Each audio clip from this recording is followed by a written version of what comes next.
ස්වර්ණමාලී මහසෑය තමයි තුන් ලෝකයේම මහසෑය, එකම මහසෑය. තුන් ලෝකයේම බුදුරජාණන් වහන්සේගේ වැඩිම ධාතුන් වහන්සේලා වැඩ ඉන්නේ රුවන්වැලි සෑයේ. කරඬුවක නෙවෙයි. ඒ ධාතුන් වහන්සේලාගෙන් බුදුරජාණන් වහන්සේගේ ශරීරය හැදිලා තියෙනවා. පිරිනුවම් පානවා වගේ.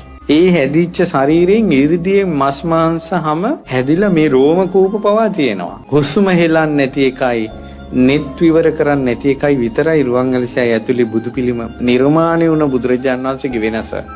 පිළිමයක් නෙවෙයි, 이르දියෙන් හැදිච්ච බුදු සිරුර රුවන්වැලි සෑය ඇතුලේ වැඩ ඉන්නවා. උතුරට හිසලා දකුණට පයලා බටහිරට මුහුණලා නැගෙනහිරට පිටුපා තමයි ඒ උතුම් බුදු සිරුර තියෙන්නේ.